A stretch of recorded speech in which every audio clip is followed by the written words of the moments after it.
अब हमसे और दौड़ा नहीं जाता। मैं तो कैलाश लौट जाना चाहता हूँ। नहीं नहीं, खेल का त्याग करना खेल की नीति के विरुद्ध है। जब शरीर ही साथ नहीं दे रहा हो तो नीति का क्या करे? वे दोनों तो दिव्य शक्ति संपन्न है, हम उन्हें कैसे पकड़ सकते हैं? चलो चलो इस ओर देखते हैं। चलो हाँ, चलो, चलो, चलो।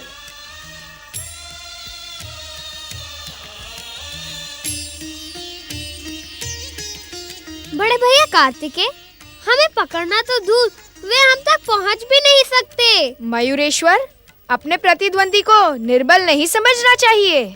अर्थात उन्हें छकाने का हमें और कोई प्रयास करना चाहिए। अवश्य, विजय प्राप्त करने के लिए अपने प्रतिद्वंदी को छकाना नीति सम्मत है।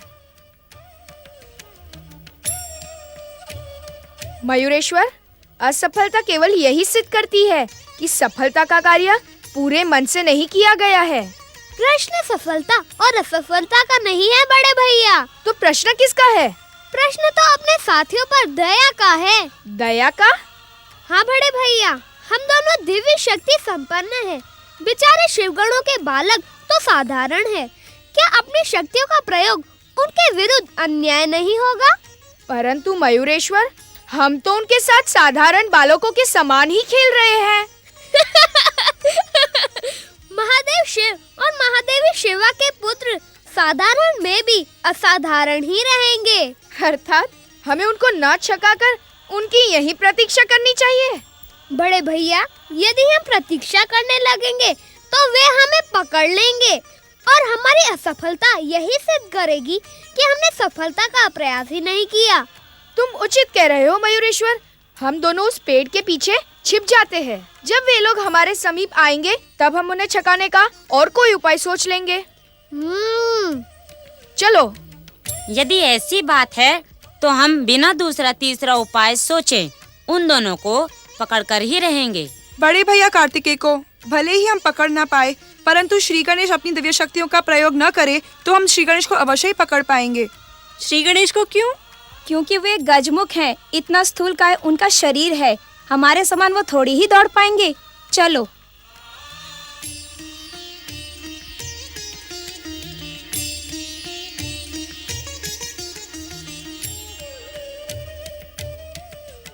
आश्चर्य तो मुझे इस बात का हो रहा है गणेश कि तुम गजमुख होकर भी मेरे साथ इन ऊंचे नीचे स्थानों पर कैसे चढ़ जाते हो।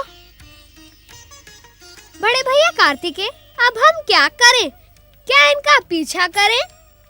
तुम बहुत चतुर हो गणेश। तुमने मेरे प्रश्न का उत्तर नहीं दिया। चलो भैया, पहले हम इनका पीछा करके इन्हें पकड़ते हैं, फिर आपके प्रश्न का उत्तर दे देंगे। ठीक है, चलो। बड़े भैया कार्तिकेय और मयूरेश्वर हमें कहीं दिखाई नहीं दे रहे, इसलिए आगे जाना उचित नहीं है। क्यों? एक बार पिताजी ने मुझे बताया था कि इस वन में वृक्ष नरभक्षी होते हैं। वृक्ष भी कभी नरभक्षी होते हैं? पिताजी असत्य तो नहीं कहेंगे? यदि हम यहाँ खड़े रहे तो उन दोनों को पकड़ेंगे कैसे? वे हमें अपने पीछे पाकर यह समझेंगे कि हमने अपनी दिव्य शक्तियों का प्रयोग किया है। परंतु जब उन्हें अपनी मूर्खता का ज्ञान होगा तब तो वे अवश्य ही लज्जित होंगे। आप ठीक कह रहे हैं भैया।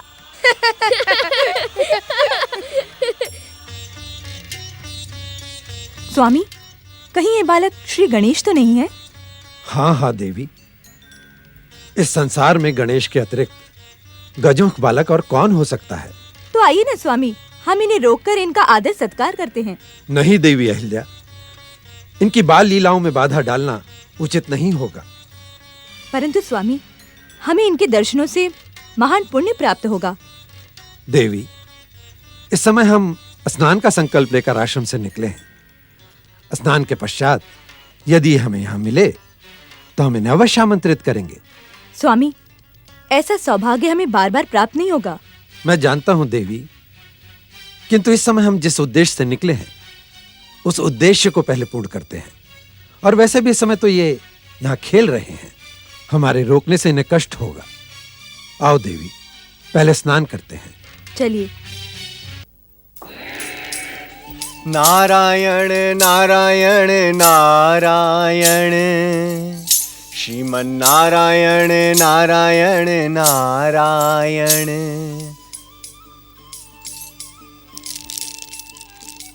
आज मैं अपनी जिज्ञासा में भटकते भटकते आर्यावर्त के दक्षिण क्षेत्र में आ पहुंचा, किंतु सदा वेद मंत्रों से गुंजित रहने वाला महर्षि अगस्त्य का आश्रम आज इतना शांत क्यों है?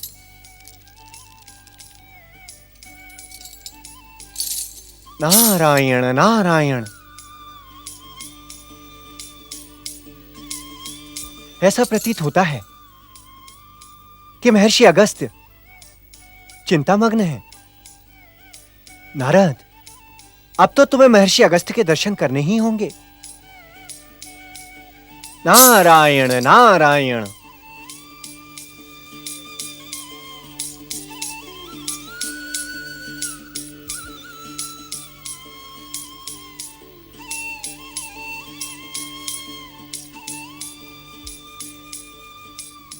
नारायण नारायण।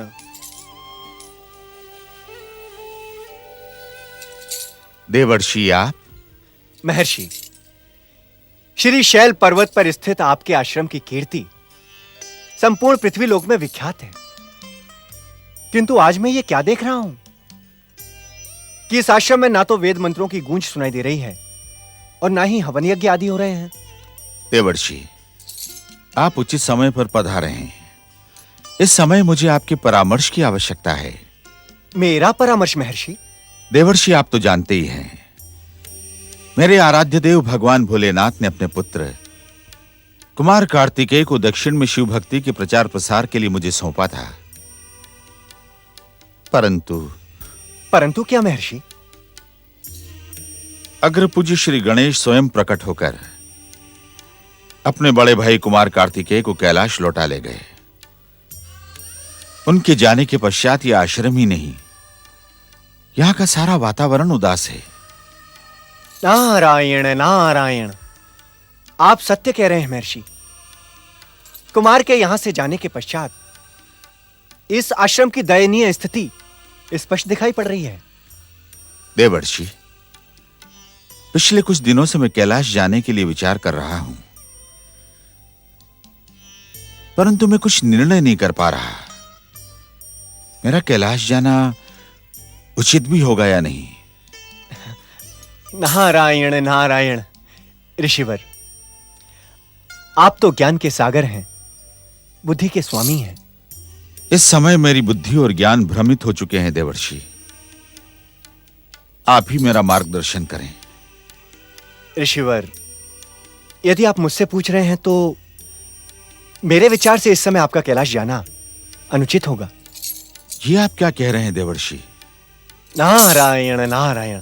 ऋषिवर, यदि इस समय आप कैलाश पहुंचे तो गुरु आज्ञा का सम्मान करने वाले कुमार कार्तिकेय आपके साथ आश्रम वापस चले आएंगे।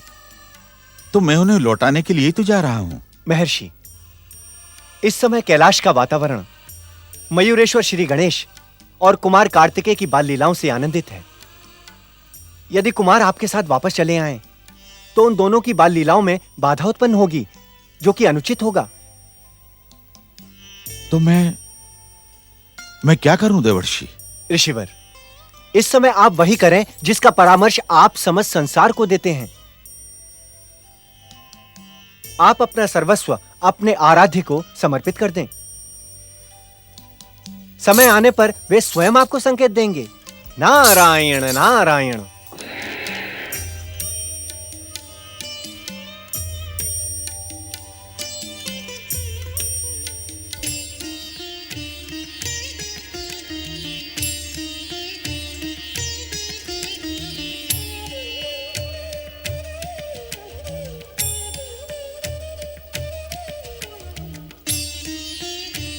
पकड़ लिया। बड़े भैया, क्या बाप भी श्री गणेश के समान दिव्य शक्तियों का प्रयोग करने लगे हैं? हमने कब दिव्य शक्तियों का प्रयोग किया? हम आपके पीछे दौड़ रहे थे और आप दोनों अदृश्य होकर हमारे पीछे आ गए। अदृश्य होकर नहीं, हम तो खेल खेल में ही तुम्हारे पीछे आ गए। खेल खेल में कोई कैसे पीछे आ सकता है? यदि आप वहाँ होते तो हमें दिखाई न पड़ते। जब तुम देखना ही नहीं चाहोगे तो हम दिखाई कैसे पड़ेंगे? अर्थात हम तुम्हारे मार्ग में एक मिट्टी के टीले के पीछे छुपे खड़े थे। तुम हमें बिना देखे ही आगे निकल गए। हमने पीछे से आकर तुम्हें पकड़ लिया। परंतु ये तो खेल के नियमों के विरुद्ध है। क्यों? पकड़ने वाले यदि पकड़े जाए तो ये खेल नियमों का विरोध नहीं होगा। भैया, अब आप ही बताएं कि इनको पकड़ने से क्या नियमों का विरोध हुआ?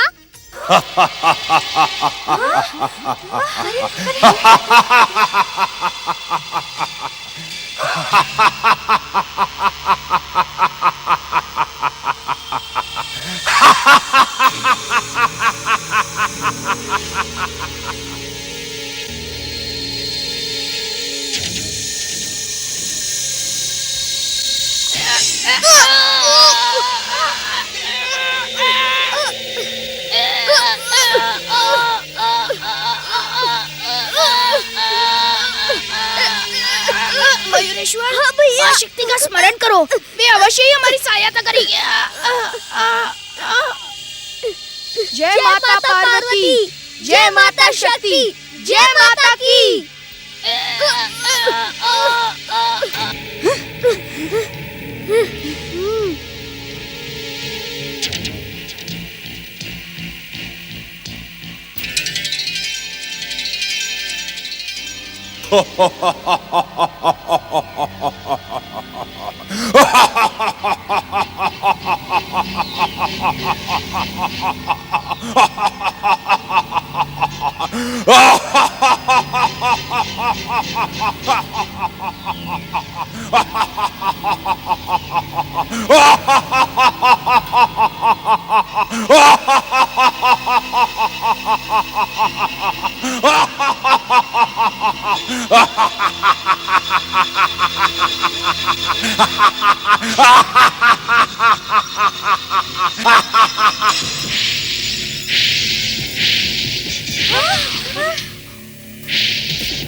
मैंने कहा था ना तुम्हें, इस वन में वृक्ष नरभक्षी हैं। मयूरेश्वर, अब हमें लौट जाना चाहिए। यहाँ रुकना उचित नहीं होगा। नहीं बड़े भैया, दुष्टता करने वाले को दंडित करना मेरा कर्तव्य है और मैं अपने कर्तव्य से मुंह नहीं मोड़ सकता।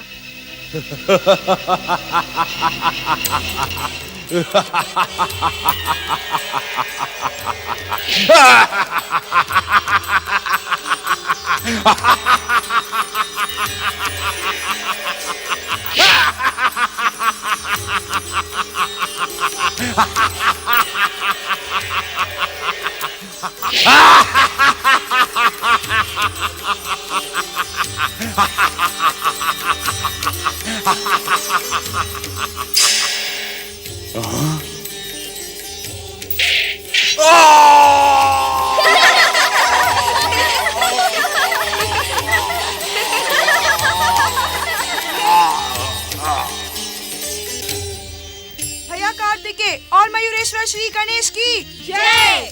भैया कार्तिकेय और मयूरेश्वर श्री गणेश की जय।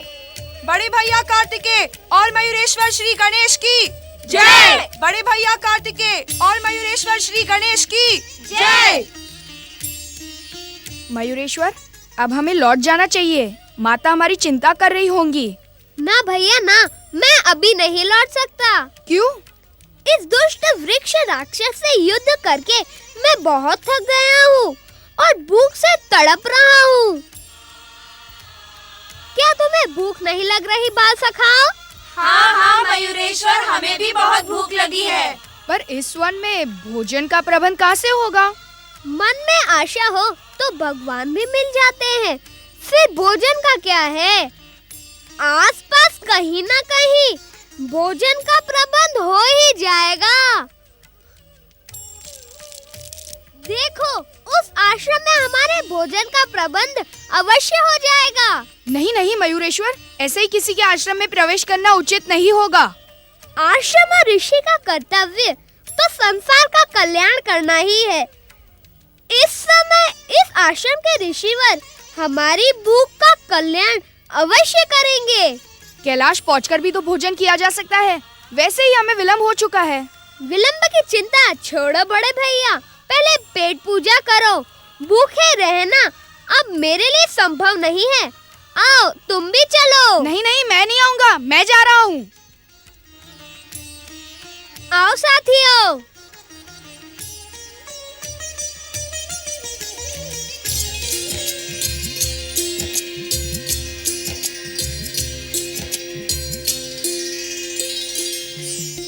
ठहरो, ऐसे नहीं, पहले आश्रम के स्वामी को पुकारो, उनसे भोजन मांगो। उनकी आज्ञा पर ही आश्रम में प्रवेश करो। आश्रम के स्वामी ऋषिवर हमें भोजन दे। अब हम क्या करें मयूरेश्वर? हमने आश्रम के स्वामी को पुकारा, हमारा कर्तव्य पूर्ण हुआ। अब आश्रम के भीतर चलो और भोजन ग्रहण करो।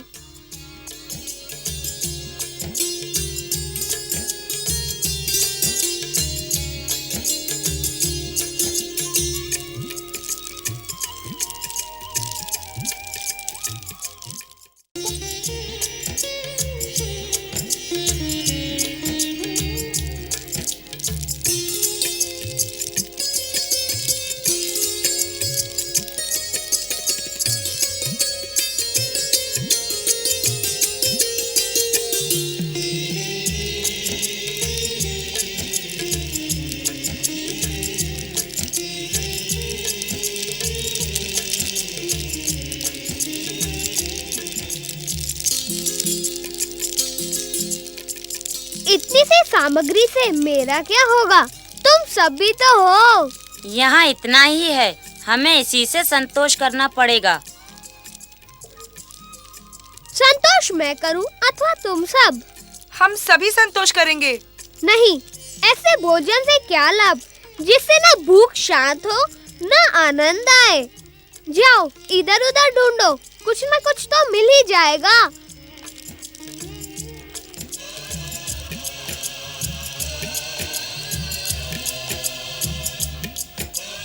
अरे वहाँ फलों के कितने पेड़ हैं?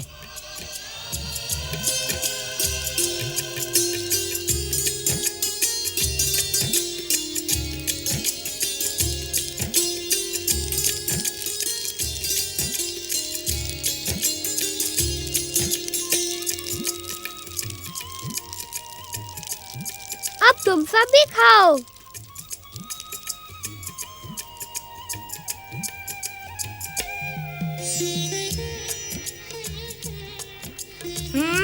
स्वादिष्ट है।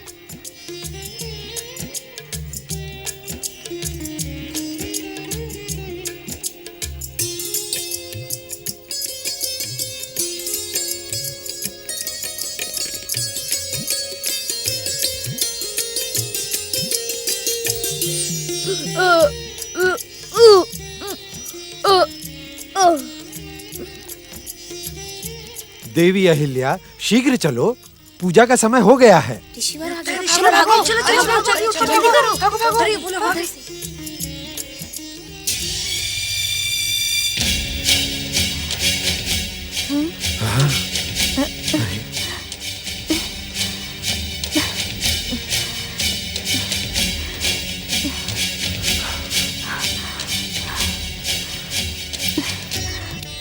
स्वामी, किसी ने हमारा आश्रम उजाड़ दिया। लगता है कई सारे जंगली पशु यहाँ घुस आए थे। नहीं देवी अहिल्या, ये कार्य किसी पशु का नहीं है।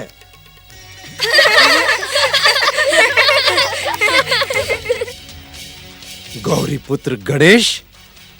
स्वामी, गौरी पुत्र गणेश को हमारा आश्रम उजाड़ने की क्या आवश्यकता थी? हम तो स्वयं ही उनके अतिथि सत्कार के लिए तत्पर थे। गौरी पुत्र गणेश ने यह उचित नहीं किया। हमें इसका विरोध करना होगा। बाल लीलाओं की भी एक सीमा होती है। स्वामी, बालक तो बालक ही होते हैं ना। यदि बालकों का बालकपन ऋषि और आश्रमों की मर्यादाओं का उल्लंघन करने लगे तो उसका विरोध करना होगा, क्योंकि बालकों के चरित्र और भविष्य के निर्माण का कार्य आश्रम ही करते हैं। स्वामी, श्री गणेश तो महादेव शिव और महादेवी गौरी के पुत्र हैं। इसी कारण देवी अहिल्या, उनका उत्तरदायित्व औरों से अधिक है। शिव और पार्वती का पुत्र जो कार्य करेगा, संसार उससे आदर्श ग्रहण करेगा। बाल लीलाएं उद्दंडता तक पहुंच जाएं, इससे पूर्व उन्हें रोक देना चाहिए। हम इसका विरोध अवश्य करेंगे।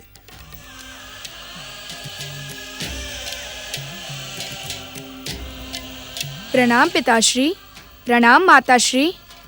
मयूरेश्वर को कहाँ छोड़ाए कार्तिकेय?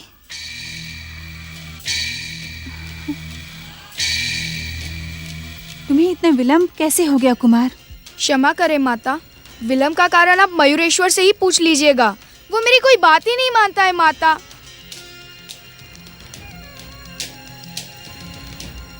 देवी पार्वती, कुमार के व्यवहार से ऐसा प्रतीत होता है कि दोनों भाइयों में मनमुटाव हो गया है। परंतु मयूरेश्वर कार्तिकेय के साथ लौटा क्यों नहीं?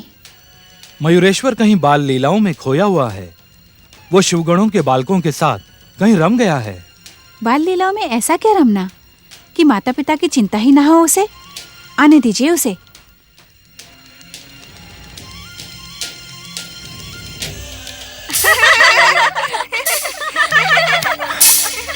स्वामी, गौरी पुत्र गणेश साक्षात महागणेश के अवतार हैं। इसीलिए उनकी बाल लीलाएं भी चमत्कारी हैं। और हो सकता है कि हमारा उजड़ा हुआ आश्रम पहले जैसा हो गया हो। ये प्रश्न उजड़ने और संवरने का नहीं है देवी अहिल्या, ये प्रश्न है मर्यादा का। ये भी तो हो सकता है स्वामी कि बालकों को भूख लगी हो और हमें आश्रम में न पाकर उन्होंने स्वयं ही भोजन सामग्री ढूंढकर खा ली हो। योगेश्वर और यज्ञेश्वर भगवान शिव का पुत्र क्या अपनी भूख पर नियंत्रण नहीं रख सकता? ऐसा कार्य मनुष्य नहीं करते, राक्षस करते हैं। और हमें तो कभी राक्षसों ने भी इतना नहीं सताया। हम कहाँ जा रहे हैं? कैलाश, मयूरेश्वर श्री गणेश की उद्दंडता को महादेव से अवगत करवाने।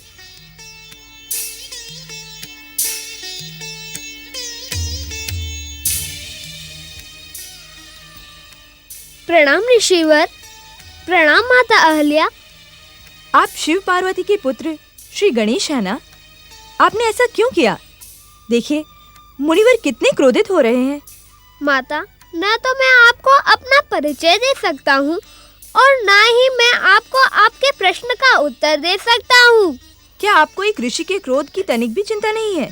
चिंता के कारण ही तो यहाँ पर रुका हूँ माता, परंतु ऋषिवर का क्रोध यहाँ शांत नहीं होगा। तो कहाँ शांत होगा? वहीं पहुँचकर जहाँ जाने के लिए आप दोनों आश्रम से निकले थे। प्रणाम। देवी पार्वती, आश्चर्य है, मयूरेश्वर अब तक अपने बाल सखाओं के साथ कैलाश क्यों नहीं लौटे? अब तुम ही बताओ, हम गौतम ऋषि को कैसे संतुष्ट करें? मयूरेश्वर ने गौतम ऋषि के आश्रम में उत्पात मचाकर भयानक भूल की है। उसने हमारा पुत्र होने के नाते हमारा नाम अप्रतिष्ठित किया है। उसे इस भूल का दंड अवश्य मिलेगा। आने दीजिए उसे। नहीं नहीं देवी पार्वती, हम गणेश को दंडित करवाना नहीं चाहते। वे हमारे पूज्य हैं, हमारे आदर के अधिकारी हैं। यदि आप उन्हें दंडित करेंगी तो उसका पाप हमारे मस्तक पर होगा। यज्ञेश्वर शिव और यज्ञेश्वरी शिवा का पुत्र तो संसार के लिए एक आदर्श है। यदि वो इस प्रकार की उद्दंडता और उत्पात का कार्य करेगा तो संसार में कौन उनसे शिक्षा प्राप्त करेगा? मेरी आपसे एक विनती है महादेव कि आप मयूरेश्वर को समझाएं। ऋषिवर उचित कह रहे हैं देवी पार्वती। आप मयूरेश्वर को दंडित करने का विचार त्याग दें। हम स्वयं उन्हें सावधान कर देंगे कि भविष्य में ऐसी भूल कदापि न हो। महादेवी, मयूरेश्वर ने प्रथम बार ऐसा उत्पात किया है। इस बार उन्हें क्षमादान मिलना ही चाहिए। ऋषिवर, मैं जानती हूँ क्षमा ऋषियों का आभूषण है, परंतु मयूरेश्वर की आयु के बालक क्षमा का अनुचित लाभ उठाते हैं। जिसे संसार में अग्र पूजा का स्थान प्राप्त हो, उसके कार्यों से किसी को कष्ट नहीं होना चाहिए। माता, तो क्या आप वास्तव में मयूरेश्वर को दंडित करेंगी? बालक के उज्जवल भविष्य के लिए ही माता पिता उसे दंडित करते हैं। आप निश्चिंत रहें ऋषिवर, भविष्य में मयूरेश्वर ऐसी भूल नहीं करेगा। जगत माता पार्वती जो भी करेंगी उसी में जगत का कल्याण है। अच्छा, अब आप हमें आज्ञा दीजिए। सांब सदाशिव की जय हो।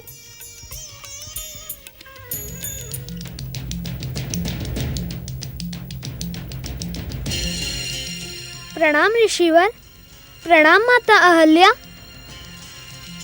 यदि हमसे जाने अनजाने में कोई अपराध हुआ हो तो हमें क्षमा कर दें। हे प्रिय अग्रपूज्य मयूरेश्वर, आपने क्षमा याचना करके अपने सारे जाने और अनजाने में किए अपराधों से मुक्ति प्राप्त कर ली है। यशस्वी भव।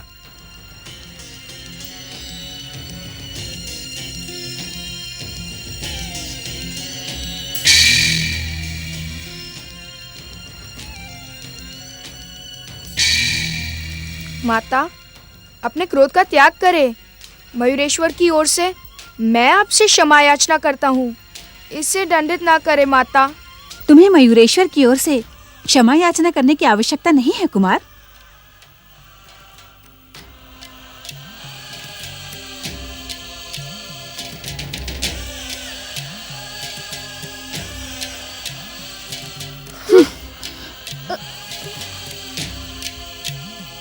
जब मयूरेश्वर ने गौतम ऋषि के आश्रम में उत्पात मचाया था तो तुम सब ने उसे क्यों नहीं रोका? शांत क्यों खड़े हो? मेरे प्रश्न का उत्तर क्यों नहीं देते? उत्पात तो हम सब ने मिलकर मचाया था बड़े भैया। दोषी हम सब हैं, क्योंकि हमें भूख लगी थी। कुमार, भूख लगने पर भोजन को पाना तो हर प्राणी का अधिकार है। यह अधिकार दिलाने के लिए मयूरेश्वर ने इनकी सहायता की। इसमें अपराध कैसा? पिताश्री, भोजन प्राप्त करना अपराध नहीं है, किंतु भोजन प्राप्त करने के लिए किसी के आश्रम में उत्पात मचा देना, ये तो अपराध ही माना जाएगा ना। कुमार, आश्रम किसी की निजी संपत्ति नहीं होते। उस पर समाज के हर प्राणी का समान अधिकार होता है। किंतु मनुष्य लोक में हर दिन एक नई परंपरा जन्म लेती है, जिसके कारण आज ऋषि मुनि भी इन आश्रमों को अपनी निजी संपत्ति समझने लगे हैं। जिस स्थान पर ऋषि मुनि यज्ञ, आराधना, पूजा पाठ और निवास करते हैं, वो स्थान तो उनका ही कहा जाएगा ना। नहीं कुमार, कहने को तो प्राणी का जीवन भी अपना नहीं है। अर्थात प्राणी का जीवन भी परमात्मा की इच्छा के अधीन है। जिस प्रकार प्रत्येक प्राणी को भूमि, प्रकृति और परमात्मा की देन है, उसी प्रकार भोजन, फल, फूल सभी कुछ प्रकृति और परमात्मा की देन है। संग्रह की प्रवृत्ति रखने वाले मनुष्य इन्हें अपना मानने की भूल कर बैठते हैं, जो अनुचित है। इसका अर्थ हुआ कि मयूरेश्वर ने कोई अपराध नहीं किया। अर्थ तो यही हुआ कुमार कार्तिकेय, परंतु इस अर्थ को तुम्हारी माता माने तभी इस अर्थ का सार्थक होगा। प्रणाम पिताश्री।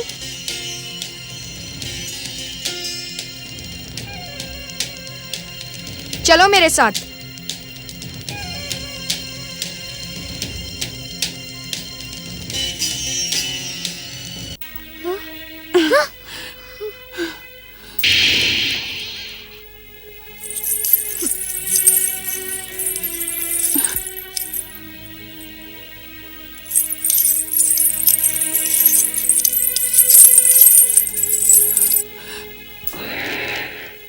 नारायण नारायण हरि हरि, श्रीमन नारायण नारायण हरि हरि, श्रीमन नारायण नारायण नारायण नारायण। तेरा उत्पात सारी सीमाएं तोड़ चुका है मयूरेश्वर। शिव पार्वती का पुत्र होने का लाभ उठाकर तू अपनी मनमानी करता है। ऋषि मुनियों को सताकर तू हमें चारों ओर अपमानित करवाता है। हाँ माताश्री, आप मयूरेश्वर को दंडित ना करें। जिस अपराध का दंड आप मयूरेश्वर को दे रही है वो उसने अकेले नहीं किया, ये सब भी उसके दोषी है। मयूरेश्वर को मेरे दंड से बचाने के लिए तुम असत्य कह रहे हो कुमार। मैं सत्य कह रहा हूँ माता, स्वयं इन सब ने ही मुझे सत्य से परिचित कराया है। मैं जानती हूँ मयूरेश्वर को बचाने के लिए ये सब असत्य कह सकते हैं, इसलिए मैंने इनसे कुछ नहीं पूछा।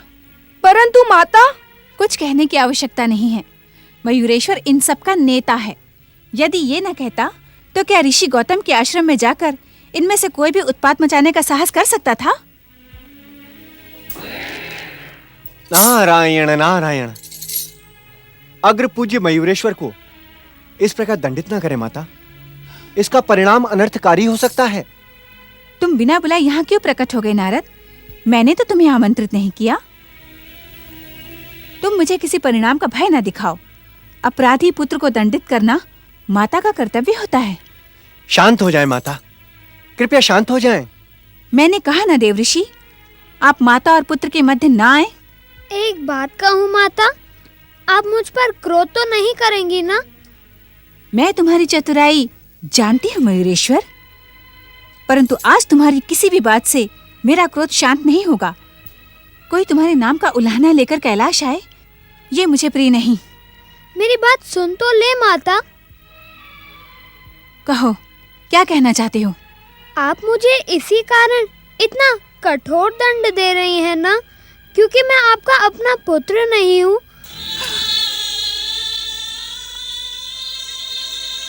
आप मुझसे सौतेला व्यवहार कर रही हैं ना माता?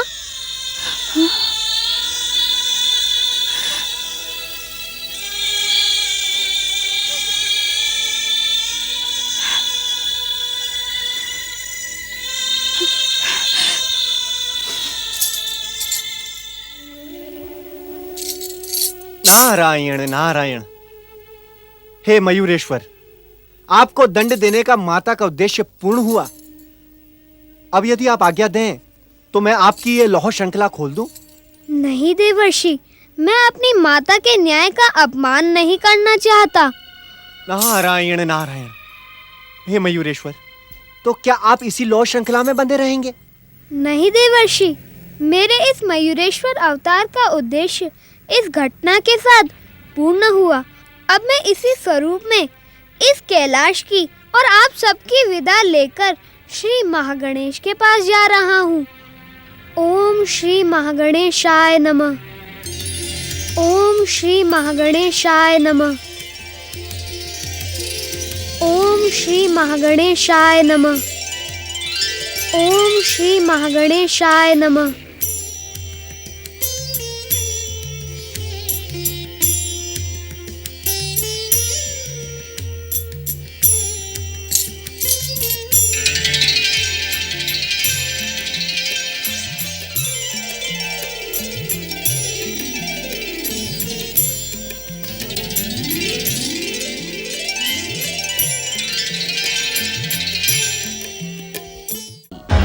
गिरिजा की मृत्यु के कारण हमारी स्वामिनी दैत्य माता दीदी बहुत दुखी हैं। दुखी तो वे हमारे कारण भी है। उनको प्रसन्न करने योग्य हम कोई कार्य नहीं कर पा रहे हैं। तुम ठीक कहते हो उत्तर। हमें अपनी स्वामिनी का दुख दूर करने का कोई उपाय अवश्य करना चाहिए। परंतु क्या? हम एक नहीं अनेक उपाय कर ले, परंतु हमारी स्वामिनी दैत्य माता दीदी हम पर कभी प्रसन्न नहीं होंगी। क्यों? क्योंकि प्रसन्नता क्या होती है यह वे जानती ही नहीं। ऐसी स्थिति में हमें अपने आप को समाप्त कर लेना चाहिए अथवा पाताल लोक वापस लौट जाना चाहिए। नहीं, कदापि नहीं। हम पाताल लोक लौटकर कभी नहीं जाएंगे। मूर्खों, कायरों, तुम दोनों को बार बार समझाने पर भी तुम दोनों अब तक यहीं पड़े हुए हो। तुम दोनों के भीतर राक्षसत्व नाम मात्र को भी नहीं है। लज्जा आती है मुझे तुम दोनों को असुर कहते हुए। दैत्य माता, हम स्वयं आपका दुख दूर करने का उपाय सोच रहे थे। तो तुम जैसे मूर्ख सोच विचार भी करते हैं। दैत्य माता, आपको दुखी देखकर हम स्वयं भी बहुत दुखी हैं। आप हमारा मार्गदर्शन करें कि किस प्रकार हम आपका दुख दूर कर सकते हैं। दैत्य माता, यदि हम आपका दुख दूर करने में सफल नहीं हो सके तो आप स्वयं अपने हाथों से हमारा वध करके यमलोक पहुंचा देना। यदि हम आपको प्रसन्न करने के योग्य ना हो तो उचित यही होगा कि आप हमें इसी समय यमलोक भेज दें। हाँ। क्या तुम दोनों स्वयं को मेरा स्वामी समझते हो? मैं तुम्हारी दासी हूँ जो तुम्हारी आज्ञा का पालन करूं? क्षमा दैत्य माता, क्षमा। तुम दोनों में अपार आसुरी शक्ति है। तुम दोनों इसी समय तोते बनकर दुष्टा अदिति के आश्रम में पहुंचो और विरजा की हत्या करने वाले गजमुख को अपनी चोंचों के प्रहारों से समाप्त कर दो।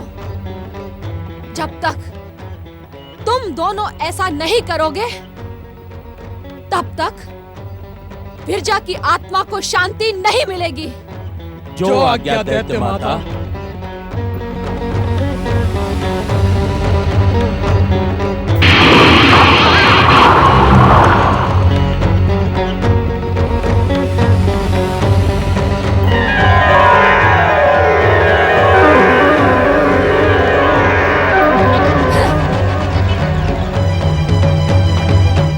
मेरा अपमान करने वाली दुष्टा अदिति, इस बार तेरा मायावी गजमुख जीवित नहीं बचेगा। हाँ?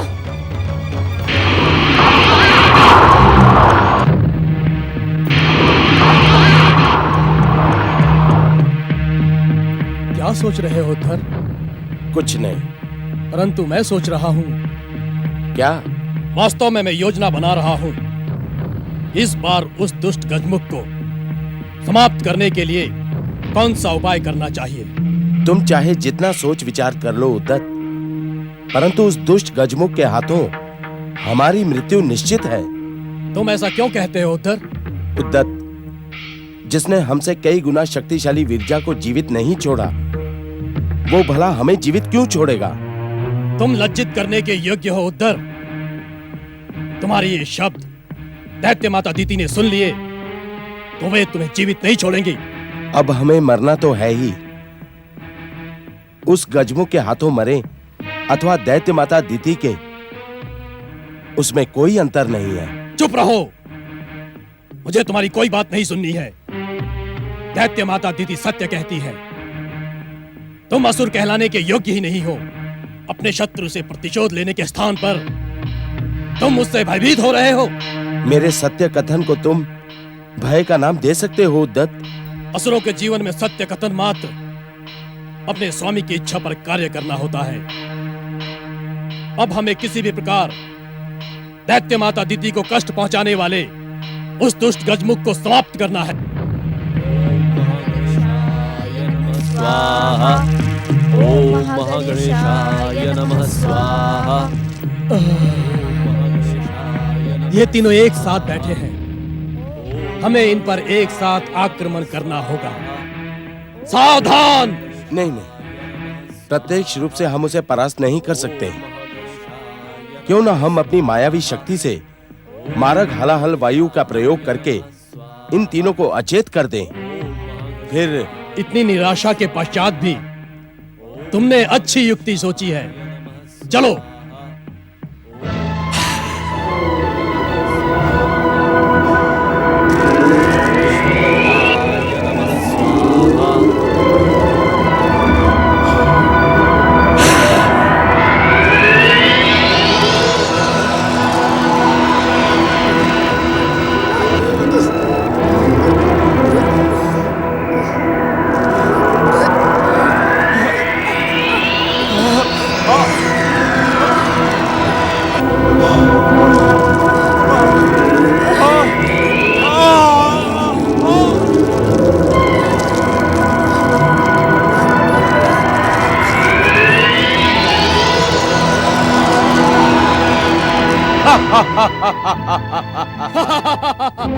हमें इस प्रकार अट्टहास नहीं करना चाहिए।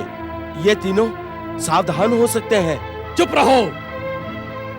हम इन्हें सावधान होने का अवसर ही नहीं देंगे। चलो।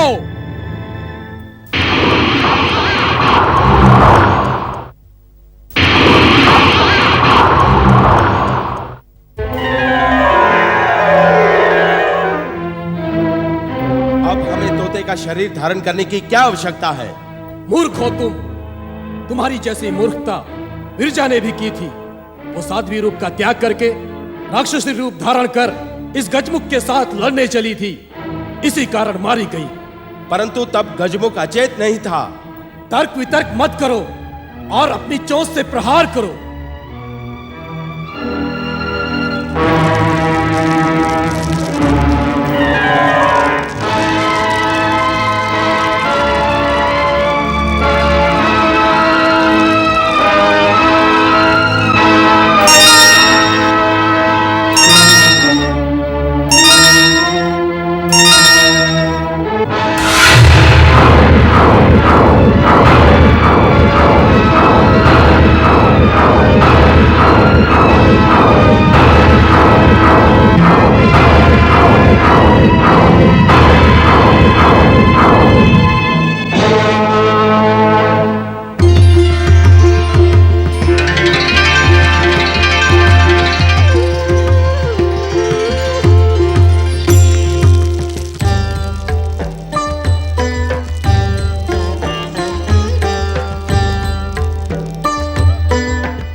क्षमा करो गजमुख, हमें क्षमा करो।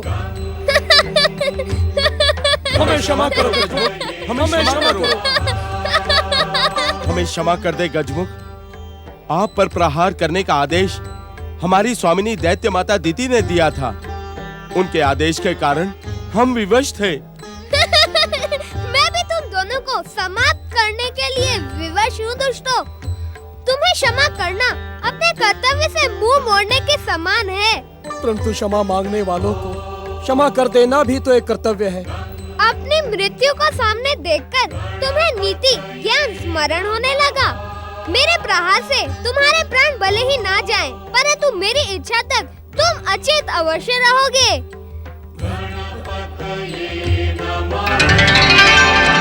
हमें क्षमा कर दे, हमें क्षमा कर दे।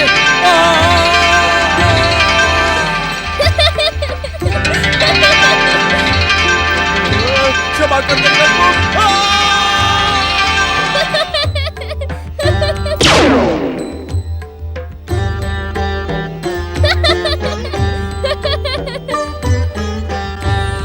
श्री महागणेश की कृपा से यह शीघ्र ही सचेत हो जाएंगे।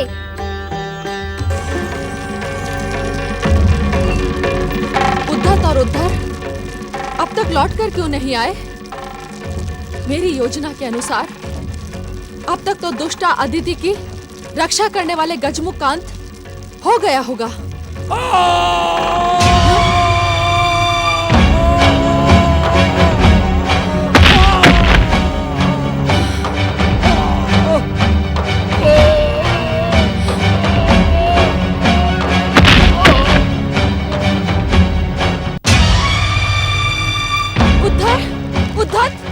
क्या हुआ तुम दोनों को? हाँ? वही हुआ दैत्य माता जो पहले से होना निश्चित था। प्रतिशोध के पागलपन में आप न जाने और कितने पातालवासी असुरों को महागणेश के अवतार श्री गणेश के हाथों समाप्त करवाएगी। इसके उत्तरदायी आप हैं। आपने कभी भी अपने कर्तव्य का पालन नहीं किया, कभी भी मेरी सहायता नहीं की। आपने कभी भी दैत्य जाति की रक्षा करने का प्रयत्न नहीं किया। आप हम पर असत्य आरोप लगा रही हैं दैत्य माता। मैं तो सदा सदा के लिए दैत्य जाति का हित चिंतक रहा हूं। हित चिंतक होना तो दूर, मैं आपको दैत्य जाति का सहयोगी भी नहीं मानती। सत्य तो ये है कि आप दैत्य शत्रु हैं। मेरा पौत्र तारकासुर आपकी सच्चाई पहचान गया था। दैत्य माता, जो सत्य को पहचान लेता है वो कदापि भ्रमित नहीं होता। भ्रमित मैं नहीं, आप हैं शुक्राचार्य। जब जब संसार के दैत्य शत्रुओं को मैंने समाप्त करने का प्रयत्न किया, तब तब आप अपने कर्तव्य से मुंह मोड़े शिव पूजन में लगे रहे। दैत्य माता, शिव हम दैत्यों के आराध्य हैं और शिव की पूजा करना हर दैत्य का निर्धारित कर्तव्य है। और दैत्य माता दिति की आज्ञा और इच्छा का सम्मान करना क्या दैत्य गुरु का निर्धारित कर्तव्य नहीं? दैत्य माता की हर वो आज्ञा जिससे दैत्य जाति का उत्थान व उत्कर्ष होता हो, उसका पालन करना दैत्य गुरु का परम कर्तव्य है। दैत्य शत्रुओं के समाप्त होने से क्या दैत्य जाति का उत्थान नहीं होगा? जिस प्रकार आप प्रयास कर रही हैं दैत्य माता, उस प्रकार तो कभी भी नहीं होगा। वास्तव में आप अपने व्यक्तिगत प्रतिशोध की ज्वाला में धधकती हुई दैत्य माता का नहीं, दैत्य कुमाता का कर्तव्य निभा रही हैं। शुक्राचार्य, सत्य को सुनकर उत्तेजित न हो दैत्य माता। न जाने कितने पातालवासी असुर आपके प्रतिशोध की वेदी पर बलि चढ़ गए होंगे। मैं आपको भली भांति जानता हूं दैत्य माता। आपका प्रतिशोध व प्रतिरोध कभी भी थमने का नाम नहीं लेगा। तारकासुर, देवांतक, नरांतक, वीरजा, उद्धर और उद्धत, इन सभी की पराजय का एकमात्र कारण है आपका प्रतिशोध। तुम अपनी सीमाओं को लांघने का दुस्साहस कर रहे हो शुक्राचार्य। दैत्य माता होने के नाते दैत्य शत्रुओं को समाप्त करना मेरा कर्तव्य था, परंतु आप दैत्य गुरु होते हुए भी आपने कभी भी दैत्य जाति का पक्ष नहीं लिया। उन्हें सदा निराश और अपमानित ही किया है। मुझ पर असत्य आरोप लगाकर आप भयानक भूल कर रही हैं दैत्य माता। भूल तो मैं तब भी नहीं करूंगी जब मैं आपको दैत्य गुरु के पद से हटा दूंगी। दैत्य माता, दैत्य गुरु का पद मुझे आपकी कृपा से प्राप्त नहीं हुआ है। तो क्या ये सत्य नहीं है कि तुम्हें दैत्य गुरु का पद जिस शिव की कृपा से प्राप्त हुआ है, उसे प्रसन्न करने के लिए तुम दैत्य जाति के विरुद्ध षड्यंत्र करते रहते हो। पराक्रमी दैत्यों को समाप्त करने के लिए योजना बनाते रहते हो। मैं जानती हूँ शुक्राचार्य, तुम दैत्य जाति के लिए पाताल के अंधकार में अभिशापित जीवन जीने के लिए उपाय करते रहते हो। नहीं दैत्य माता, नहीं। दैत्य गुरु का एकमात्र कर्तव्य है दैत्य जाति का उत्थान, और इस कर्तव्य को पूर्ण करने के लिए ये शुक्राचार्य अपने प्राणों को दांव पर लगाने में एक क्षण का संकोच भी नहीं करेगा। हाँ, तुम अपने असत्य को बार बार दोहराकर उसे सत्य बनाना चाहते हो शुक्राचार्य, परंतु असत्य असत्य ही रहेगा। नहीं दैत्य माता, असत्य हम नहीं, असत्य तो आप बोल रही हैं। यदि तुम सत्य बोल रहे हो, यदि तुम्हें दैत्य जाति के उत्थान की चिंता है, यदि तुम दैत्य जाति के हित चिंतक होने का दम भरते हो, तो तुम अपनी दिव्य शक्ति से इन दोनों मृत असुरों को पुनर्जीवित कर दो। यदि तुमने इन दोनों को अपनी दिव्य शक्ति से पुनर्जीवित कर दिया, तो शुक्राचार्य, मैं समझूंगी कि तुम दैत्य जाति के हितैषी हो। आपके कहने मात्र से मैं दैत्य जाति का शत्रु नहीं बन जाता दैत्य माता। मेरे मन में तो दैत्यों के लिए स्नेह है, उनके उत्थान की कामना है, और इसीलिए मैं आपको सावधान करता हूं कि भगवान शिव शंकर के पुत्र श्री गणेश के साथ शत्रुता छोड़ दे। हाँ, ये मेरे प्रश्न का उत्तर नहीं है। महागणेश के अवतार गणेश ने सदा दैत्य जाति का विरोध किया, दुष्ट देवताओं का पक्ष लिया। मैं उन्हें क्षमा नहीं कर सकती।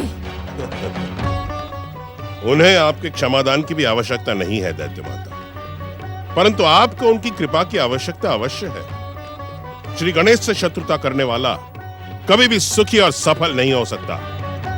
मेरे सामने उस गजमुख की प्रशंसा ना करें शुक्राचार्य। उसी के कारण मेरे पौत्र तारकासुर का वध कार्तिकेय ने किया। उसी ने इंद्र को स्वर्ग सिंहासन दिलवाने के लिए दुरासत का वध किया। विरजा, उद्धत उद्धर का वध करने वाला दैत्य जाति का शत्रु है, शत्रु। नहीं दैत्य माता, वो तो जगत को वरदान देने वाले हैं, प्राणी मात्र पर कृपा करने वाले परम दयालु हैं। आप उनसे शत्रुता का विचार त्याग दें, अन्यथा आप स्वयं नष्ट हो जाएंगी। किसी कार्य के लिए बढ़ाए हुए चरण को लौटा देना दिति का स्वभाव नहीं है। गणेश मेरा शत्रु है और रहेगा। गणेश मेरा शत्रु है और रहेगा। परंतु मैं आपको चुनौती देती हूँ कि यदि आप दैत्य जाति के हित चिंतक और हितैषी हैं, तो अपनी दिव्य शक्ति से उद्धत और उद्धर को पुनर्जीवित कर दें। दैत्य माता, मुझे आपकी चुनौती स्वीकार है। मैं अपनी दिव्य शक्ति से उद्धत और उद्धर को जीवित कर दूंगा, परंतु परंतु कहते कहते आप रुक क्यों गए? परंतु आपको भी मेरी एक चुनौती स्वीकार करनी होगी। कैसी चुनौती? आप तब तक पातालवासी असुरों का आह्वान करके उन्हें शिव अथवा श्री गणेश के विरुद्ध नहीं उकसाएंगी, जब तक कि आप मुझसे अनुमति प्राप्त नहीं कर लेती। मुझे तुम्हारी चुनौती स्वीकार है। मैं देखना चाहती हूँ कि तुम दैत्यों के कितने हितैषी हो। हे शिव शंकर, हे भोलेनाथ, यदि मेरी शिव भक्ति सच्ची है, यदि मेरे मन में दैत्यों के उत्थान की भावना सच्ची है, तो उद्धत और उद्धर को पुनः जीवित करके पाताल लोक भेज दे। ओम नमः शिवाय। ओम नमः शिवाय।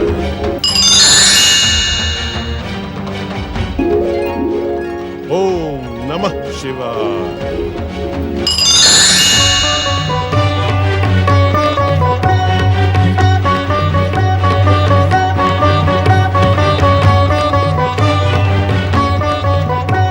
प्रणाम।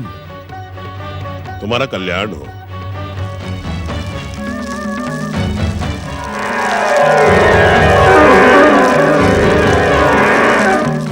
दैत्य माता दीदी की जय हो।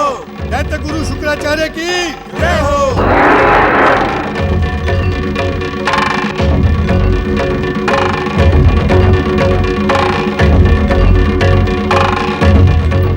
प्रणाम दैत्य माता दीदी। प्रणाम दैत्य गुरु शुक्राचार्य। तुम्हारा कल्याण हो।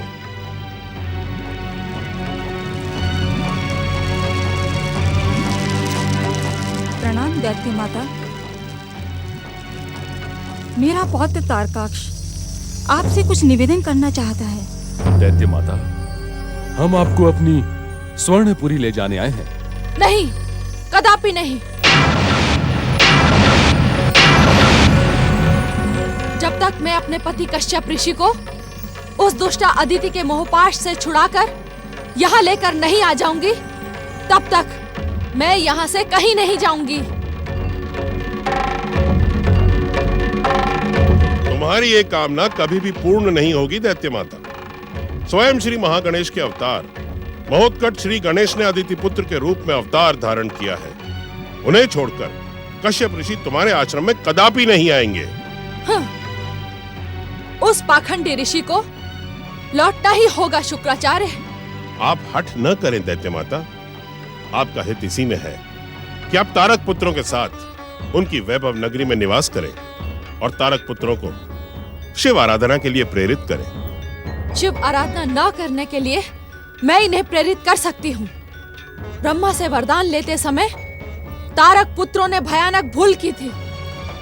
स्वर्ग विजय का वरदान न मांगकर इन तीनों ने मेरा अपमान किया है। मैं इन तीनों को अपना प्रपौत्र नहीं मानती। दैत्य माता, इस प्रकार हमारी उपेक्षा न करें। आप दैत्य जाति का आधार हैं। आपके रुष्ट हो जाने से हमारी सफलता असंभव हो जाएगी दैत्य माता। मुझे तुम्हारी सफलता और असफलता की तनिक भी चिंता नहीं है। जैसे आए हो वैसे ही लौट जाओ। नहीं नहीं माताश्री, हमारे साथ इतना कठोरतापूर्ण व्यवहार न करें। तुम कठोरता के ही योग्य हो। मैं तुमसे कोई संबंध नहीं रखना चाहती। जाओ, लौट जाओ यहाँ से। वरदानी तारक पुत्रों, अपनी शिव भक्ति पर विश्वास रखो। भगवान शिव तुम तीनों पर अवश्य कृपालु रहेंगे। तुम सबका कल्याण हो।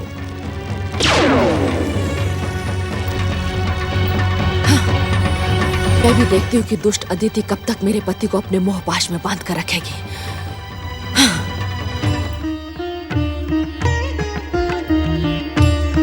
माताश्री, पिताश्री,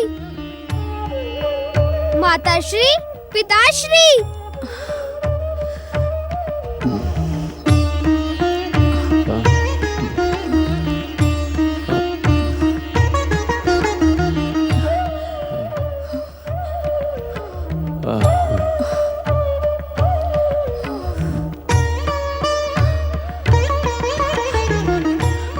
पुत्र महतगढ़, असमय हम निद्रा मग्न क्यों हो गए थे?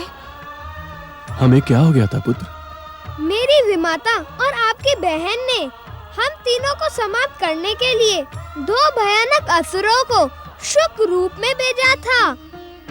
उन्हीं के घातक विष प्रभाव से हम तीनों अचेत हो गए थे। हम तीनों अचेत हो गए थे? हाँ पिताश्री, हम तीनों। परंतु परम देव श्री महागणेश की कृपा से उन दोनों दुष्टों का अंत हुआ।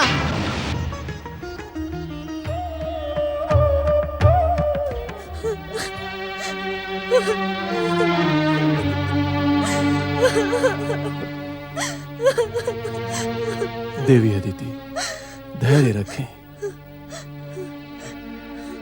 अपने प्रतिशोध में दीदी इस स्तर तक उतर सकती है, मैं ये सोच भी नहीं सकती। दीदी को पहचानने में तुम सदैव से भूल करती रही हो अदिति। उसका प्रतिशोध किसी भी सीमा तक उतर सकता है। वो अपने अहंकार के लिए कुछ भी कर सकती है। आप सत्य कह रहे हैं ऋषिवर। दीदी की ओर से अब हमें सावधान रहना होगा। पहले विरजा, फिर ये दोनों शुक, इन तीनों की मृत्यु से दीदी का अहंकार ध्वस्त नहीं होगा। वे और भी भयानक योजना बनाकर हमारे जीवन में संकट डालेंगी। देवी अदिति, दीदी को योजना बनाने से हम रोक नहीं सकते। हमें क्या करना चाहिए? हमें वही करना चाहिए जो हमारे वश में है। हमारे वश में क्या है स्वामी? अपने आराध्य परम देव श्री महागणेश पर पूर्ण विश्वास, अपने जीवन का प्रत्येक पल उनके श्री चरणों में समर्पित कर देना चाहिए। दीति की हर योजना और संकटों से वही हमारी रक्षा करेंगे। देवी अदिति, वही हमारी रक्षा करेंगे। परंतु स्वामी, अब आपको चिंतित होने की आवश्यकता नहीं माता। अब दैत्यों की माता दिति कुछ नहीं कर पाएंगी।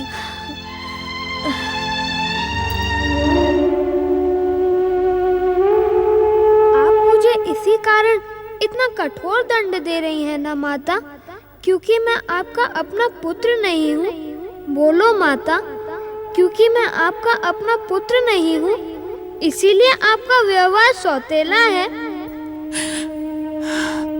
यही कारण है ना माता? कहो माता, यही कारण है ना? चुप क्यों हो माता? कहो ना माता कि मैं आपका पुत्र नहीं हूँ, मैं आपका सौतेला पुत्र हूँ। मैं आपका सौतेला पुत्र हूँ। मैं आपका सौतेला पुत्र हूँ। मैं आपका सौतेला पुत्र हूँ। मैं आपका सौतेला पुत्र हूँ। मैं आपका सौतेला पुत्र हूँ। क्या अपने पुत्र को दंडित करके कोई माता प्रसन्न हो सकती है? सच तो ये है कि दंड तुम्हें नहीं, मुझे मिला है पुत्र। कैलाश से अदृश्य होकर तुमने मुझे दुखी कर दिया पुत्र, दुखी कर दिया। अब तुम ही बताओ, मैं तुम्हें कहाँ ढूंढूं? मैं तुम्हें कहाँ ढूंढूं पुत्र? अपने गणेश को कहाँ ढूंढूं? अपने गणेश को कहाँ ढूंढूं पुत्र?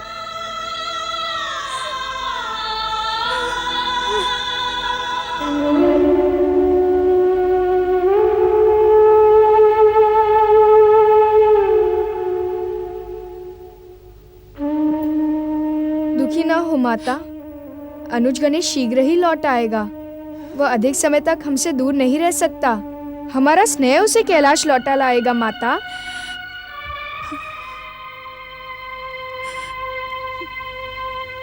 मेरी बात पर विश्वास करो माता, हमारा प्रिय गणेश शीघ्र ही लौट आएगा। तुम पुत्र गणेश को नहीं जानते पुत्र। उसे स्नेह के बंधन के अतिरिक्त किसी बंधन में बांधा नहीं जा सकता। संभवतः मुझसे ही कोई भूल हो गई होगी, इसीलिए वो मुझसे रूठकर चला गया। नहीं नहीं माता, पुत्र अपने माता से कुछ देर के लिए भले ही रूठ जाए, परंतु अंत में वो अपनी माता के पास ही आ जाता है। पुत्र के लिए तो माता ही सर्वस्व होती है। वो तो स्वयं सर्वस्व है पुत्र, संपूर्ण शुद्ध बुद्ध। वो सर्वस्व, संपूर्ण, शुद्ध और बुद्ध इसलिए है क्योंकि वो आपका पुत्र है। नहीं पुत्र, वो तो स्वयं परम देव श्री महागणेश का अवतार है। परम देव भी आपको अपनी माता के समान ही आदर देते हैं। आप तो जगत जननी हो, जगदम्बा हो। परम देव तो निरअहंकार के प्रतीक हैं।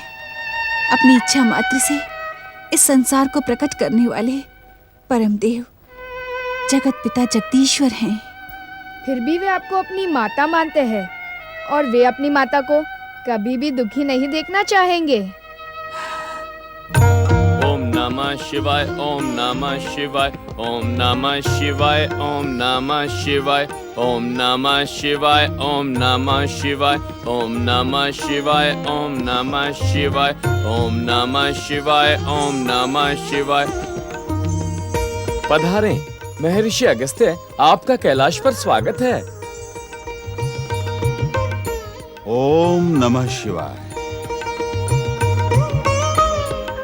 विश्वेश्वर, मैं एक विशेष प्रार्थना लेकर आपकी शरण में आया हूं। ऋषिवर, हमें आपकी प्रार्थना का ज्ञान है। हमें आश्चर्य इस बात पर था कि आपने अब तक कैलाश आने का विचार क्यों नहीं किया। महादेव, देवर्षि नारद ने मुझे कैलाश आने से रोक दिया था। उनका परामर्श मानकर मैंने श्री गणेश और कार्तिकेय की रोचक बाल लीलाओं में विघ्न न डालने का निर्णय लिया। परंतु अब जब आपको यह ज्ञात हुआ कि कार्तिकेय कैलाश में अकेले रह गए हैं, तो आप उन्हें शैल पर्वत ले जाने के लिए आग्रह करने आए हैं। महादेव, कार्तिकेय की उपस्थिति से दक्षिण में शिव भक्ति और ज्ञान की परम पावन धारा बहने लगी थी। दक्षिणवासी अपने प्रिय षणमुखम कार्तिकेय के दर्शनों हेतु व्यग्र हो रहे हैं। कार्तिकेय का वहां न पहुंचना दक्षिणवासियों के साथ में अन्याय होगा प्रभु। ऋषिवर, कुमार कार्तिक श्री गणेश की कैलाश पर उपस्थिति होने से कैलाश का वातावरण जीवित हो गया था। अब जबकि श्री गणेश कैलाश पर नहीं है, तब कुमार कार्तिकेय को ले जाने की आपकी प्रार्थना अनुचित होगी। नंदी का कथन उचित है महर्षि। कार्तिकेय के बिना हमारा कैलाश बिल्कुल सूना हो जाएगा। देवी पार्वती, नंदी, भृंगी और शिवगण उदास होकर रह जाएंगे। प्रभु, जगत की रक्षा के लिए विषपान करने वाले आप नीलकंठ भगवान हैं। संसार के सामने त्याग करने वाले आप मूर्तिमान आदर्श हैं प्रभु। दक्षिणवासियों पर कृपा करें, उन्हें निराश न करें महादेव। गुरुदेव,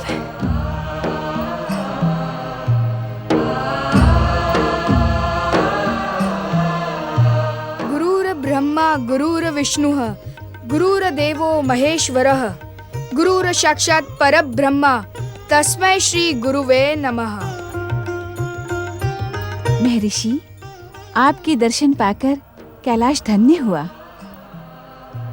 देवी पार्वती, महर्षि अगस्त्य हमारे प्रिय कार्तिकेय को दक्षिण ले जाने के लिए आए हैं।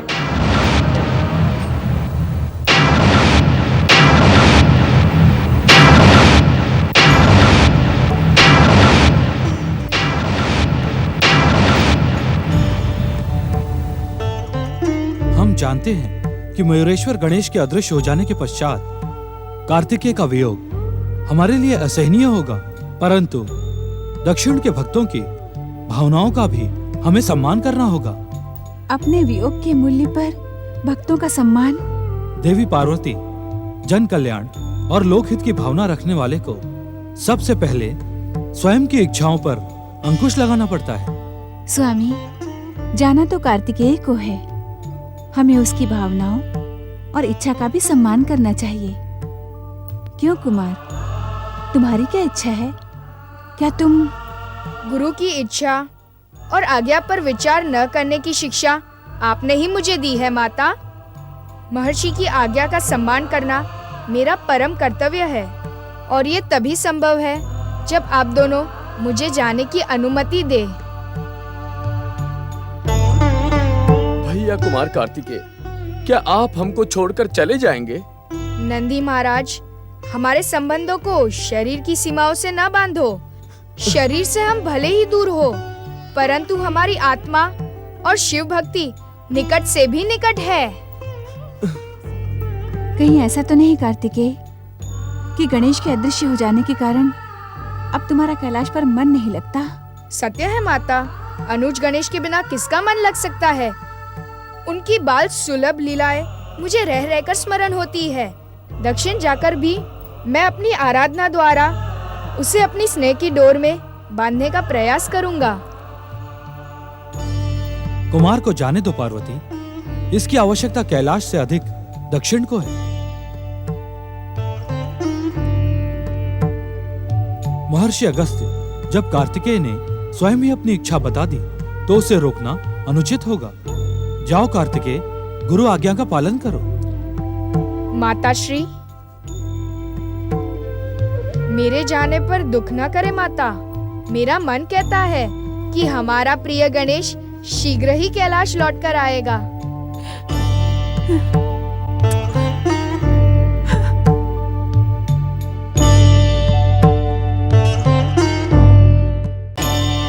मेरे जाने पर दुख न करे माता। मेरा मन कहता है कि हमारा प्रिय गणेश शीघ्र ही कैलाश लौटकर आएगा।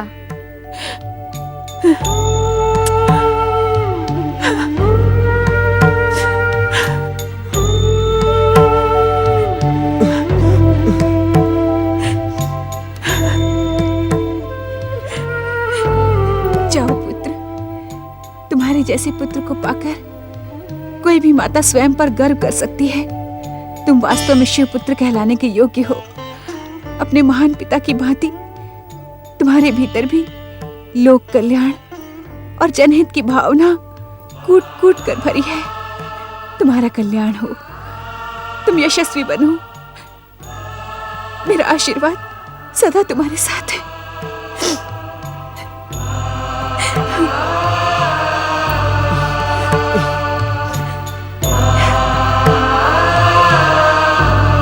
नंदी महाराज, भक्ति के मार्ग पर चलने वालों को पग पग पर परीक्षाएं देनी पड़ती हैं। आप मुझे आशीर्वाद दे कि मैं अपनी परीक्षा में सफल हो जाऊं।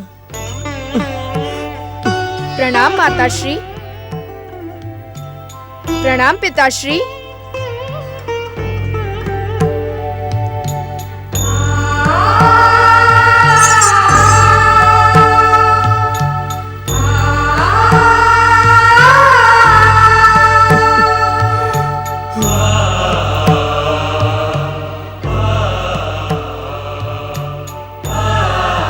आंसू न बहाओ मेरे प्रिय बाल सखाओ। मेरे साथ अब तुम सबकी भी परीक्षा प्रारंभ हो गई है। कैसी परीक्षा बड़े भैया? बाल लीला और खेल का समय अब समाप्त हुआ। अब हम सबको अपने उज्जवल भविष्य का निर्माण करना है, जिससे हमारे माता पिता हम पर गर्व कर सके।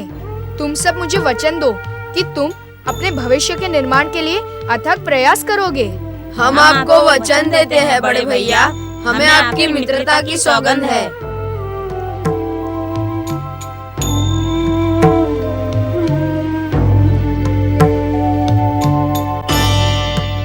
पुत्र, सदा अपना ध्यान रखना। माता को अपने पुत्रों की चिंता तो लगी ही रहती है। चिंतित क्यों नहीं होगी तुम्हारी माता? इतना समय बीत गया है और तुम्हारा कोई समाचार नहीं।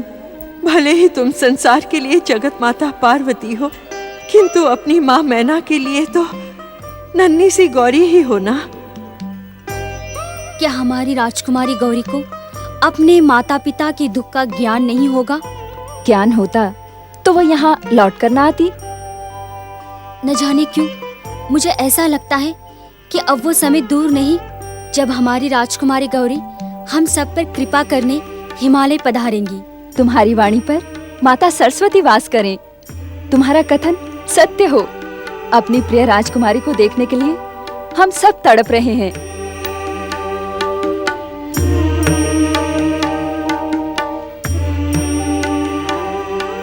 महारानी, हमारे जामाता शिवशंकर ने जय विजय को यह आश्वासन दिया था कि वे समय आने पर हमारी पुत्री पार्वती को हिमाचल अवश्य भेजेंगे। वो समय कब आएगा स्वामी? मैं और अधिक प्रतीक्षा नहीं कर सकती। पार्वती को मिलने के लिए मेरा मन तड़प रहा है। महारानी, तुम्हारी ही नहीं हम सबकी भी यही दशा है। हम भी अब और प्रतीक्षा नहीं कर सकते। हम आज ही कैलाश की ओर प्रस्थान करेंगे महारानी। सत्य स्वामी? हाँ महारानी, आओ। नारायण नारायण। हे परमदेव, हे परमदेव, ये आपकी कैसी चकित कर देने वाली लीला है। पहले आपने महोत्कट, तदुपरांत मयूरेश्वर अवतार धारण किया और फिर मयूरेश्वर अवतार का कार्य संपन्न करके यकायक आप अदृश्य हो गए। नारायण नारायण। प्रभु, एक तरफ तो आपने माता पार्वती को पुत्र का वियोग दिया है, तो दूसरी ओर माता अदिति एवं महोत्कट श्री गणेश के माता पुत्र प्रेम को दृढ़ कर दिया है। नारायण नारायण। माता पार्वती के तेज से उत्पन्न पुत्र श्री गणेश कहाँ हैं प्रभु? हे श्री महागणेश, मैं आपकी इस पहेली को समझ नहीं पा रहा हूं। कृपा करके नारद की इस जिज्ञासा का समाधान करें। दर्शन दे श्री महागणेश, मुझे दर्शन दे।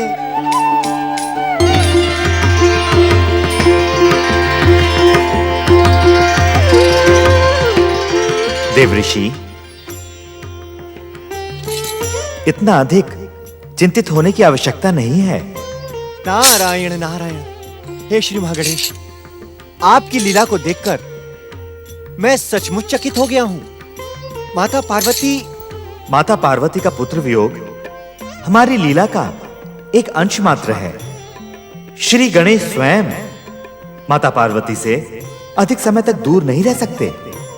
आप धन्य हैं परमदेव, किंतु देवी अदिति और महोत्कट श्री गणेश तो देवी अदिति तथा भक्त शिरोमणि कश्यप की जीवन भर की साधना का सुपरिणाम है।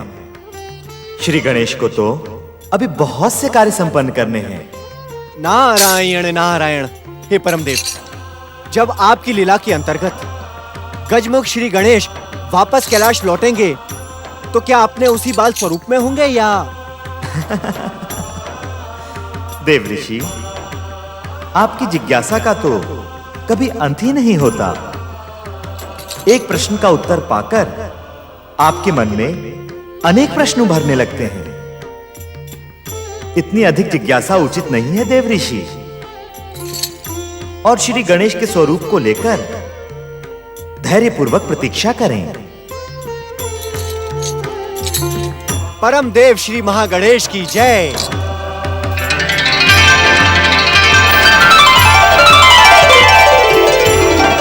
नारायण नारायण। ओम नमः शिवाय, ओम नमः शिवाय, ओम नमः शिवाय, ओम नमः शिवाय, ओम नमः शिवाय, ओम नमः शिवाय, ओम नमः शिवाय, ओम नमः शिवाय, ओम नमः शिवाय, ओम नमः शिवाय। कैलाशपति भगवान शिव शंकर की जय। हिमाचल राज हिमालय तथा माता मैना की जय।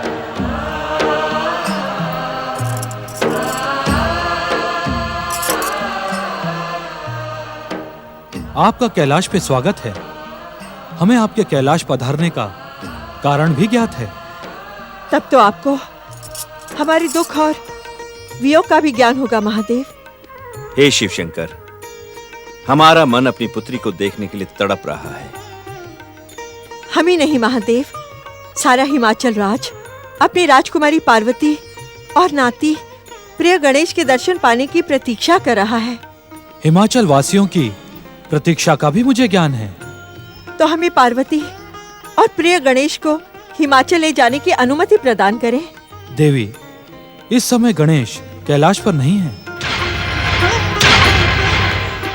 कैलाश पर नहीं है? कैलाश पर नहीं है तो फिर वे हैं कहाँ? इसका ज्ञान तो हमें भी नहीं है। आपको तो इस संसार के कण कण का ज्ञान है महादेव। आप ही तो इस संसार के कण कण में विराजमान हैं। काल को निर्देश देने वाले महाकाल, क्या आप प्रिय गणेश के कैलाश से जाने का कारण हमें बताना नहीं चाहते? नहीं नहीं देवी, आप जितना समझ रही हैं इतना कारण गंभीर नहीं है। गणेश अपनी माता से रूठकर कहीं चले गए हैं। माता से रूठकर चले गए हैं?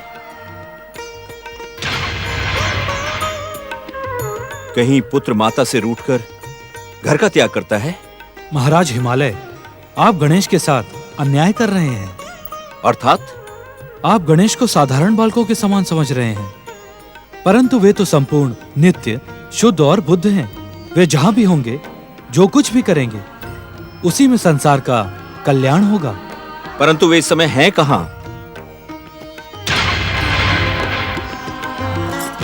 तो क्या आपने प्रिय गणेश को खोजने का प्रयास नहीं किया? आप तो स्वयं रहस्यों के रहस्य हैं महादेव। हमारी और परीक्षा ना लें। कृपया हमें ये बताएं कि हमारा प्रिय नाती गणेश है कहां? हमें गणेश की बहुत चिंता हो रही है।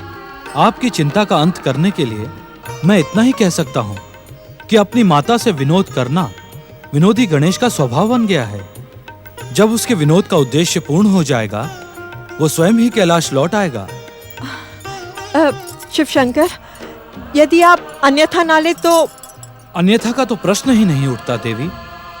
आप अपनी पुत्री को हिमाचल ले जा सकती हैं। संसार की कोई भी शक्ति पुत्री को मां से अलग नहीं कर सकती। सत्य तो यह है कि देवी पार्वती को आप सबके साथ की आवश्यकता है। और गणेश? अपने उद्देश्य और लीला के पूर्ण होने पर जब गणेश कैलाश पर लौटेगा, तब हम स्वयं उसे आपके पास भेज देंगे। प्रणाम महादेव। चलो महादेव। ओम नमः शिवाय, ओम नमः शिवाय, ओम नमः शिवाय, ओम नमः शिवाय, ओम नमः शिवाय, ओम नमः शिवाय, ओम नमः शिवाय, ओम नमः शिवाय।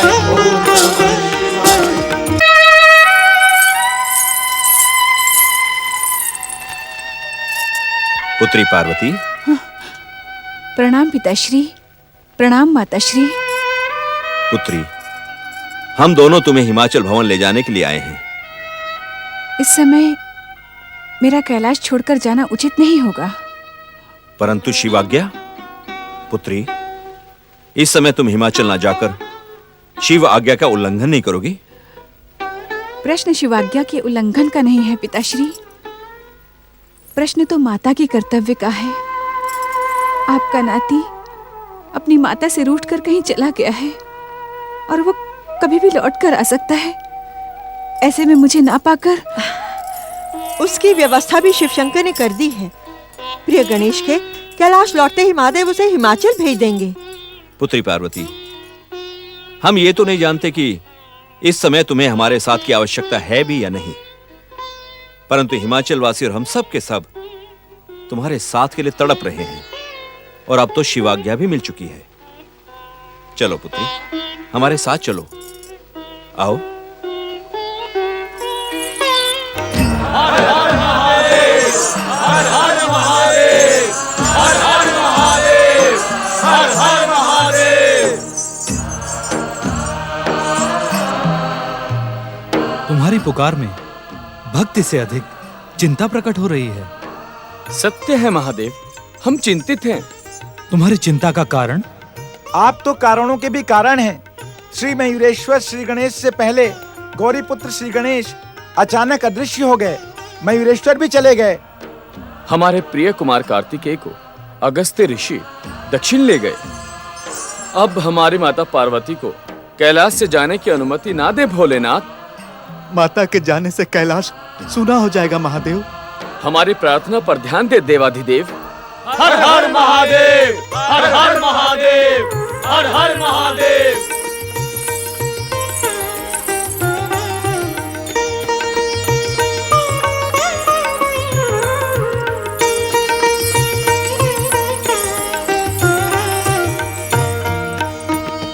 हे शिव शंकर, अब हमें प्रस्थान की आज्ञा दीजिए। हमें छोड़कर ना जाए माता। हमें छोड़कर ना जाए माता, ना जाए। हमें छोड़कर ना जाए माता, ना जाए। रुक जाओ माता, ना जाओ माता। रुक जाओ माता, ना जाओ माता। हम पर दया करें महाराज। माता के जाने से हम अनाथों की भांति हो जाएंगे। माता को ना ले जाओ महारानी, हम पर कृपा करो। नंदीश्वर, शिवगणों, हिमालय राज तथा महारानी मैना हमारी आदरणीय अतिथि होने के साथ ही पूजनीय भी हैं। हम इनका अनुरोध अस्वीकार कैसे कर सकते हैं? तुम सब की प्रार्थना पर यदि तुम्हारी माता पार्वती यहाँ रुक भी गईं, तो इन्हें कितना दुख होगा।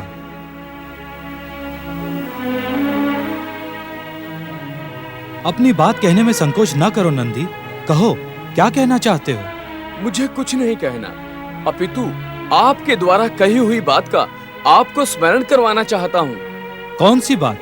प्रभु, आपने एक बार बताया था कि माता कुमाता नहीं होती। पुत्र भले ही माँ का त्याग कर दे, किंतु माँ पुत्र का त्याग कभी नहीं करती। हाँ महादेव, आप ही ने तो कहा था कि माँ के हृदय में ममता वास करती है, तो क्या हम सबकी ममता का कोई मूल्य नहीं है? क्या हम सबके स्नेह का कोई भी स्थान नहीं है माता? नंदीश्वर, शिवगणों, तुम सबके बिना मेरा भी मन वहां नहीं लगेगा। तुम्हारे लिए मैं शीघ्र ही हिमाचल से लौट आऊंगी। जैसी आपकी इच्छा माता। मेरी नहीं, अपनी कहो। क्या तुम अपनी माता को प्रसन्न मन से हिमाचल जाने की स्वीकृति दे सकते हो? मैं क्यों देने लगा स्वीकृति? भोलेनाथ तो आपको स्वीकृति पहले ही दे चुके हैं। भोलेनाथ की स्वीकृति के पश्चात मैं तुम्हारी स्वीकृति मांग रही हूँ। यदि मेरे जाने से तुम सबको दुख होगा तो मैं कदापि नहीं जाऊंगी। परंतु आपके हिमाचल ना जाने से आपको भी तो दुख होगा माता। उसकी चिंता तुम क्यों करते हो? क्यों ना करें हम उसकी चिंता? आप हमारी चिंता करती रहती हैं और हम आपकी तनिक भी चिंता ना करें। जाओ माता, आप अवश्य जाओ, किंतु शीघ्र लौट आना माता। शिवगणों की सहमति से और आपकी आज्ञा से मैं हिमाचल जा रही हूँ।